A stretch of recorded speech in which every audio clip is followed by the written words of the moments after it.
nderuar miq të dashur, vëllezër dhe motra më Krishtin, ja ku jemi së bashku në takimin ton të përjavshëm Besimi Krishterë Ortodoks, Krishti unë gjallë.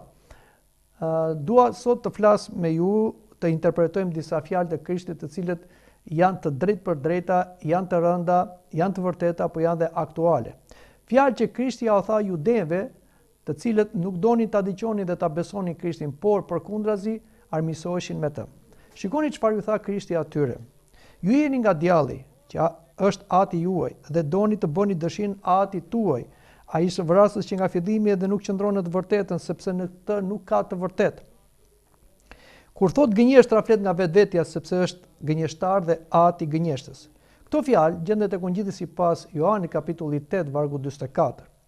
Dhe përbën një nga deklaratat më të thella kristologjike dhe antropologjike të Ungjillit sipas Johanit, dhe ky varg nuk trajton thjesht ekzistencën e së keqes, por zbulon origjinën shpirtërore të gënjeshtrës, natyrën e rebelimit kundër Perëndis, marrëdhënien midis të vërtetës dhe jetës, si dhe dramën e njeriut që largohet nga Perëndia.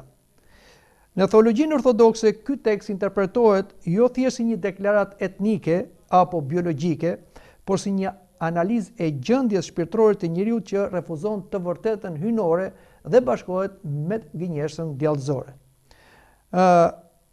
Krishti, si zbulues i së vërtetës, i thot kundërshtarëve të tij që refuzojnë dritën mendore të fjalëve dhe të veprave të Krishtit. Dhe ai ishte duke thënë më përpara dhe deklaron se do ta njihni të vërtetën dhe e vërteta do t'ju bëjë të lirë. Por bashkëbiseduesit e tij judej e refuzuan këtë liri që u thoshte Krishti dhe betën të lidhur me mëkatin, krenarinë dhe verbërinë shpirtërore. Dhe ju jeni nga djalli, ju thot Krishti. Pra, ai ju tregon realisht se çfarë ishin judejt, të cilët kishin një mendim të lartë për veten e tyre. Në traditën patristike, kjo nuk kuptohet biologjikisht, pra ata ishin të lindur nga ana biologjike nga djalli, sepse djalli si një krijesë shpirtërore nuk mund të riprodhojë qenie njerëzore. Por do thot antologjikisht dhe moralisht. Shën Johan Gojarti shkruan: ai nuk i quan bijtë të djallit nga natyra, por nga zgjedhja dhe veprat. Pra, njeriu bëhet bir i atij që e imiton. Ngjashmëria shpirtërore krijon afërsi antologjike. Kështu që ka një lidhje me antropologjinë biblike. Njeriu është krijuar sipas ikonës Perëndis, por kjo ikonë e Perëndis u deformua për shkak të mëkatit fillestar ose stërgjyshor, ku djalli injektoi te qeniet e para njerëzore, tek Eva dhe tek Adami. Dhe kështu ai e deformoi ikonën njerëzore nga një ikonë që pasqyronte të vërtetën e Perëndis, dashurinë e Perëndis, pushtetin e Perëndis, mëkati e deformoi, ku njeriu humbi të vërtetën, ra në gënjeshtër, humbi dashurinë, ra në urrëtie dhe humbi pushtetin dhe u bë skllav i mëkatit dhe i djallit. Pra, Krishti është duke thënë për djallin, ai është vrasës që nga fillimi. Djalli dhe hyrja e vdekjes ka një lidhje të përbashkët me njëra tjetrën, sepse ne i referohemi këtu çfarë ndodhi në kopshin e Edenit, tek kapitulli 3 i Zanafillës, ku njeriu u mashtrua nga oferta e djallit që të hante nga pema e të mirës dhe të keqes, ku njeriu ishte i ndaluar me urdhën hyjnor se nëse do hante prej saj, ai me siguri do të vdiste, por njeriu u gënjye nga oferta e djallit që i tha që nëse ju do hani, ju nuk do vdisni, dhe Perëndia këtë e di shumë mirë. Pra, djalli shpiku gënjeshtrën. Njeriu e pranoi këtë gënjeshtër të djallit. Dhe kështu, kur njeriu mëkatoi, atëre tek ai erdhi automatikisht vdekja shpirtërore që pastaj u pasua dhe me vdekjen trupore. Në teologjinë ortodokse, vdekja nuk shihet thjesht biologjikisht në fillim. Ajo është pasojë antologjike e largimit nga burimi i jetës, që është Zoti. Shën Athanasi i Madh thotë: njeriu duke u larguar nga Perëndia hyri në prishje dhe në vdekje. Pra, duhet dim se Perëndia është burimi i jetës dhe ai jep jetë çdo krijese, si jetë shpirtërore, por edhe jetë fizike. Aq më tepër njeriu që krijuar sipas ikonës Perëndis ai ka brenda vetes ti potencialin e jetës shpirtërore, pra ka shpirtin e Perëndis dhe ka energjinë e jetës ose frymën e jetës në trupin e tij. Çështja është kur njeriu mëkatoi dhe mëkati u bë një humner, një mur ndarës ndërmjet Perëndis që është burimi i jetës, atëherë njeriu humbi energjinë e jetës shpirtërore, pra humbi hyrjen e Shpirtit Shenjtë dhe kështu ai vdiq shpirtërisht dhe kjo pasaj sodi dekadencën e trupit dhe sëmundjen, plagjen dhe vdekjen e trupit që kemi dhe vdekjen fizike. Por shkaktari dhe krijuesi i vdekjes është djalli. Pra vdekja erdhi në botë për shkak të xhelozisë së djallit që pati për njeriun i krijuar sipas ikonës Perëndis me potencialin për të qenë i pavdekshëm dhe për të bërë i ngjashëm me Perëndin. Pra djalli vret. Si ta kuptojmë këtë? Ai vret jo thjesht sepse ai ka fuqi të vrasë krijesën e Perëndis, sepse është e pamundur që një krijesë të vrasë krijesën, kur është krijuesi ai që i ka krijuar dhe është zotëruesi i jetës. Por djalli vret duke mashtruar, duke ndarë, duke larguar nga Perëndia me anë të gënjeshtrës. Prandaj ai është njeri vrasës që nga fillimi na thuhet, sepse e kemi që tek njerëzit e parë, tek Adami dhe Eva, të cilët psuan vdekjen shpirtërore, pastaj edhe vdekjen fizike. Por e kemi edhe tek dy vëllezërit e parë, bijtë e Adamit dhe Evës, Kaini, i cili i frymëzuar nga djalli, nga egoizmi dhe xhelozia, vret vllain e vet Abel. Dhe kjo vazhdon në mënyrë progresive deri më sot, ku njerëz vrasin njerëz të tjerë. Pra, fëmijët e Adamit vrasin vëllezërit dhe motrat e tyre. Dhe kjo është e injektuar nga djalli. Vrasja e realitetit shpirtëror në fillim. Në traditën biblike, urrejtja konsiderohet pra si vrasje. Çfarë thot Krishti në Ungjil? Keni dëgjuar mos vra, po unë po ju them, ai që urren pa shkak vllain e vet, ai është vrasës. Pra, në fillim ka një vrasje shpirtërore, injektohet ajo urrejtja, armiqësia ndaj tjetrit. Dhe urrejtja dhe armiqësia ndaj tjetrit kur kultivohet, kur pranohet, kur shumëfishohet, ajo pastaj bëhet një vendim, bëhet një veprim, bëhet një krim. Apostulli Johani thotë, kush e urren vëllain e vet është vrasës. Pra, në fillim djalli na vret shpirtërisht, injekton urrejtjen, inatin dhe armiqsinë. Dhe këtë bën nëpërmjet gënjeshtrës. Prandaj shpifja, përçarja, manipulimi, shkatrimi moral i tjetrit janë pjesë të njëjtës logjik ose të njëjtës skenar demoniak. Djalli nuk qëndroi në të vërtetën.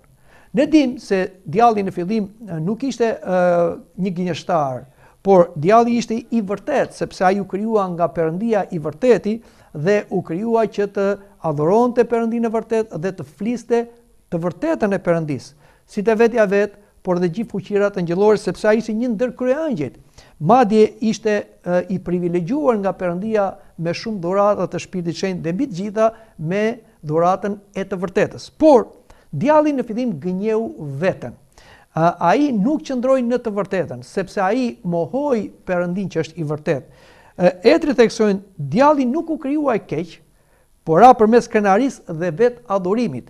Pra, e gënjevi veten, duke i futur veten një injeksion egoist që do të thotë që ai pretendoi ose pranoi te vetja vet se ai mund të ishte një perëndi, mund të bëhesh një perëndi. Ky është gënjeshtra e parë që filloi në mendjen e djallit. Dhe kjo ndodhi sepse edhe pse u krijua i përsosur nga Perëndia, prapa ishte krijesë dhe si krijesë ai nuk është i pagabueshëm. Shën Grigor teologu thotë, e keqja nuk ka substancë në vete, ajo është largim nga e mira. Pra, gënjeshtra e djallit ose e keqja e djallit nuk u krijua nga Perëndia.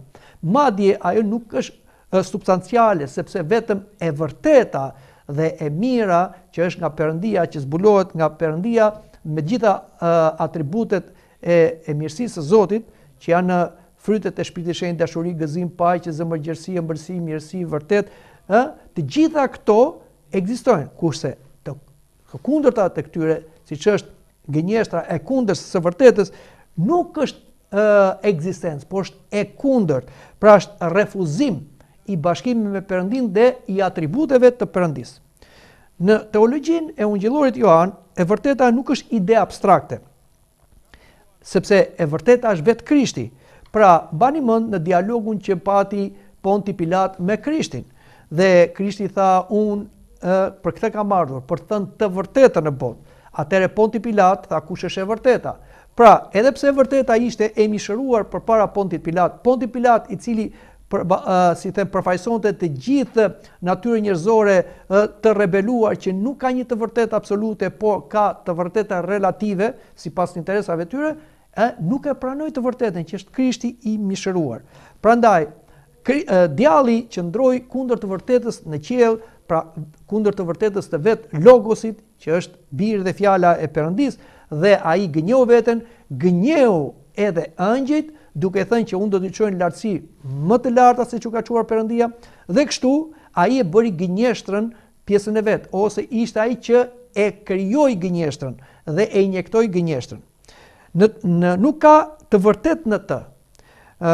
Gënjeshtra është antiqenie. Pra, siç thamë me mendimin patristik, gënjeshtra nuk ka ekzistencë të plot ontologjike, por është deformim i realitetit. Në farë mënyre, djalli kur gënjej veten doli nga realiteti. Ai krijoi një realitet virtual, ose si mund të themi në gjuhë njerëzore, ai u çmend. Pra, siç janë njerëzit e çmendur të cilët nuk janë pjesë e këtij realiteti, por ka realitetin e tyre virtual dhe prandaj dalin jashtë kontekstit të logjikës njerëzore. Por kështu ndodhi dhe me djallin. Jo vetëm me atë, por dhe me angjëjt rebel të cilët pranuan ofertën e djallit se ata mund të shkonin në vende më të larta se që kishte krijuar Perëndia, duke pranuar këtë gënjeshtër dhe duke u gënjur. Prandaj, siç tham, e vërteta nuk është ekzistencë. Ashtu siç është errësira mungesa e dritës, edhe gënjeshtra është mungesa e së vërtetës. Shë Maksim Pohusi thotë, e keqja nuk ekziston sipas natyrës, ajo ekziston si devijim i vullnetit. Prandaj, nuk ekziston gënjeshtra, pavarësisht se ajo është si gënjeshtër, por nuk ka ekzistencë, nuk ka qëndrueshmëri, ajo demaskohet, ajo shkatrohet, ajo, si them, prishet. Prandaj djalli nuk krijon, vetëm deformon. Ai thuhet është ati i gënjeshtrës. Gënjeshtra është themel i mëkatit. Në Zanafill, mëkati fillon me shtrëmbërimin e fjalës Perëndis. Çfarë thot djalli? Ai u ka thënë vërtet Perëndia ju që mos hani nga nga të gjithë pemët e kopshtit. Shiko se si djalli tani e deformon fjalën e Zotit, sepse Zoti kishte thënë një gjë tjetër, hani nga gjithë pemët e kopshtit, por mos hani nga pema e të mirës dhe të keqes. Pse e bën djalli këtë? Sepse ai tashmë gënjeshtën e ka instrument dhe duke gënjur veten, duke gënjur ëngjit, filloi të gënjej edhe njerëzit që krijuar sipas ikonës Perëndis, sepse ai është ati i gënjeshtës, prej tij prollohet gënjeshtra dhe gënjeshtra u bën natyrë e djallit dhe prandaj quhet dhe ati i gënjeshtës. Është burimi i mashtrimit, deformim i realitetit, kundërshtari i logosit hyjnor, i të vërtetës hyjnore.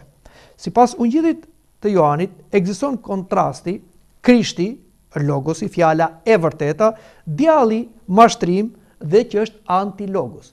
Etrit e Kish na thonë se djalli u rebelua në paraj sepse ai pati xhelozi për logosin, për fjalën, për birin e Perëndis. Prandaj dhe ai donte ta konkuronte këtë, por donte ta konkuronte duke dalë kundra dhe duke gënjur veten dhe duke gënjur ëngjëjt, por dhe duke gënjur edhe njerëzit dhe duke shtrëmbëruar fjalët e Perëndis. Prandaj Krishti deklaron: unë jam e vërteta, unë jam udha, unë jam e vërteta, unë jam jeta. Nuk ka të vërteta relative, por ka të vërtet absolute, dhe vërteta absolute është ati në birin e tij dhe me anë të Shpirtit Shenjtë. Kjo është e vërteta. Dhe e vërteta u mishërua. Logosi e vërteta hyjnore u bë njeri dhe na foli me gjuhë njerëzore, na foli të vërtetat e Perëndis dhe të vërtetat e kësaj jete. Dhe ne nuk kemi më nevojë të dëgjojmë të vërteta tjera filozofike, të sajuara si nga fantazia e njerëzve, por edhe nga tridhet demonjake. Prandaj dhe Krishti thotë: mos i thoni tjetër mësues, sepse një është mësuesi juaj, Krishti. Në ortodoksi, shpëtimi nuk është vetëm moral, është bashkim me Krishtin që është e vërteta. Kështu gënjeshtra është ndarje nga Krishti. Jeta në të vërtetë është pjesëmarrje në jetën hyjnore. Prandaj, ai që thot gënjeshtra, ai është i bashkuar me djallin dhe ndahet nga Zoti. Gënjeshtra është mëkat i vdekshëm, është në dekalogun mos gënje dhe goja gënjeshtare është e neveritshme për Zotin. Por Apostulli Pavli thotë dhe gënjeshtarët nuk do të hyjnë në mbretërinë e Zotit. Po ashtu e kemi edhe tek libri i zbulesës.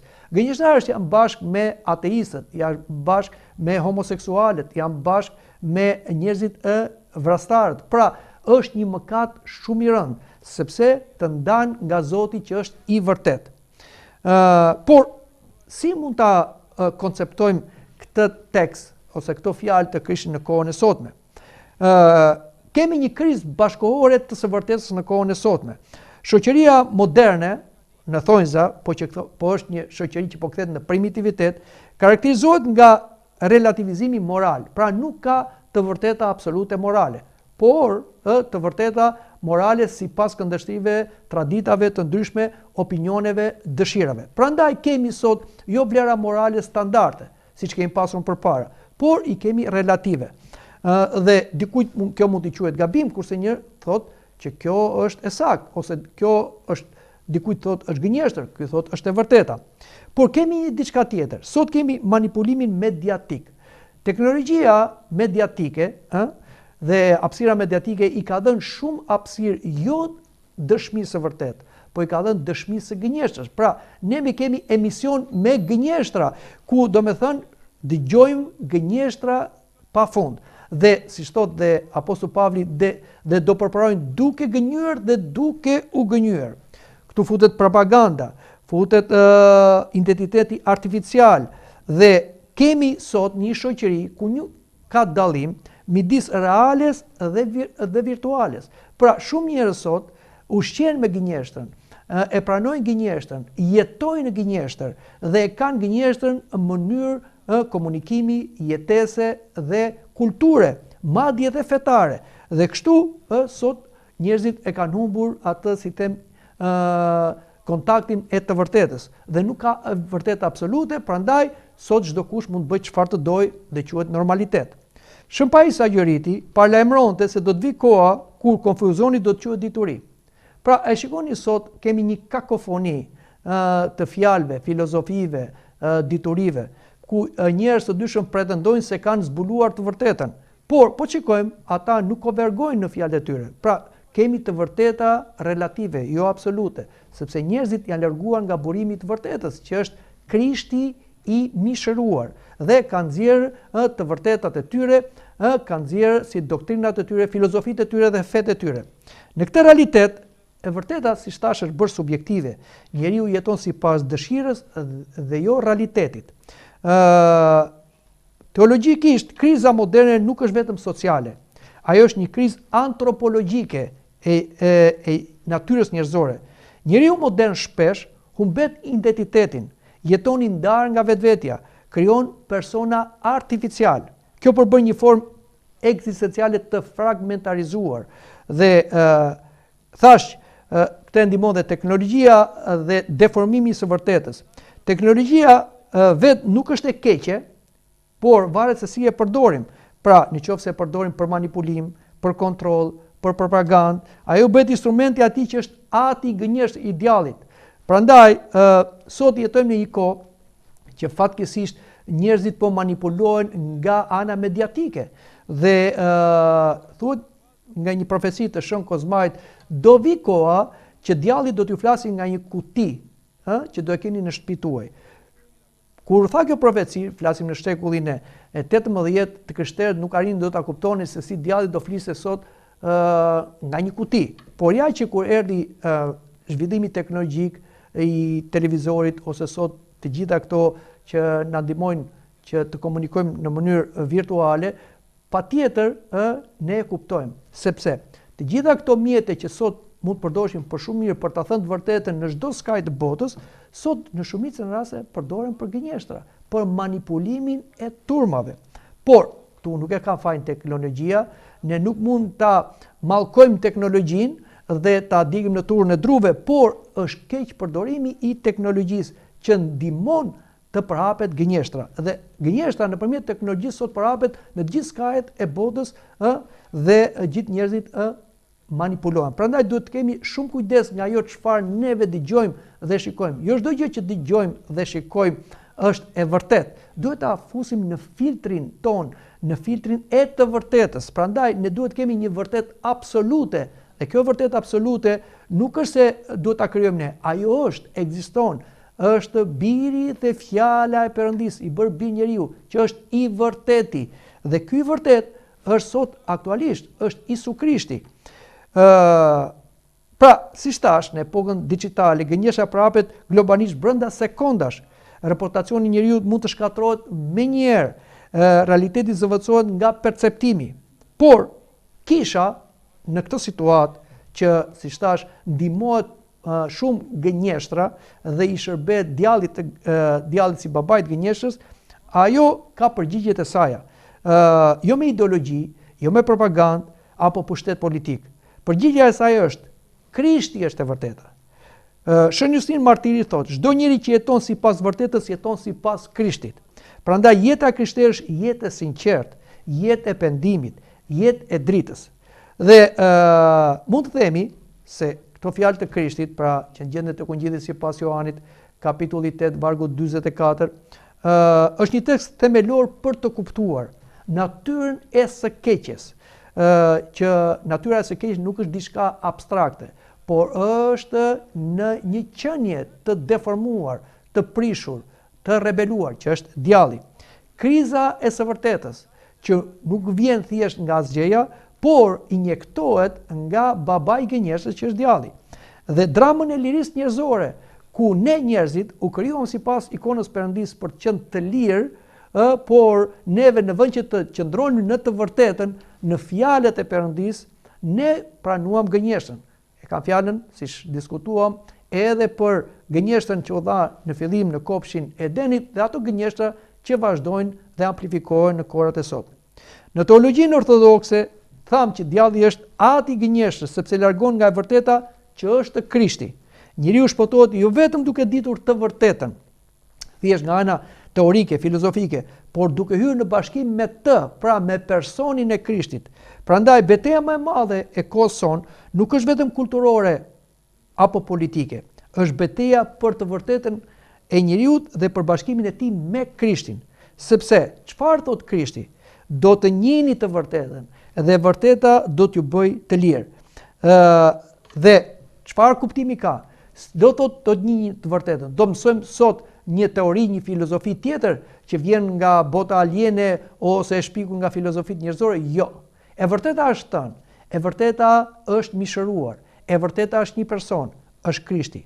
Duke njohur Krishtin si birin e fjalës Perëndis për bir njeriu, si të vërtetin, atëherë ne shlirohemi nga çdo gënjeshtër, sepse ne bashkohemi me Krishtin në të vërtetën, në fjalët e Krishtit, në veprat e Krishtit, dhe kështu ne jetojmë bashkë me Krishtin, ne jetojmë në të vërtetën dhe gënjeshtra automatikisht e humb kontrollin, e humb pushtetin tek neve. Po nëse humb tek neve, e humb edhe tek të tjerë që janë rreth nesh.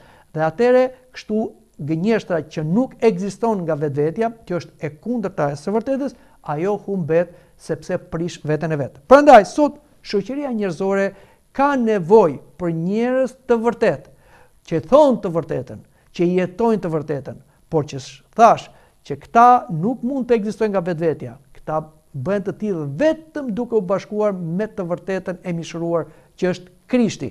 Dhe kur bashkohesh me Krishtin, kur je një krishter, atëherë ti patjetër do thuash të vërtetën. Siç thotë apostulli Pavli, thoni të vërtetën njëri tjetrit sepse jeni trupi i Krishtit. Prandaj krishterët duhet të jenë njerëz të vërtetë.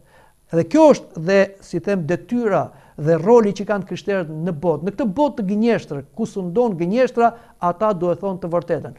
Të thuash të vërtetën patjetër ka kosto, siç pati kosto edhe te Krishti.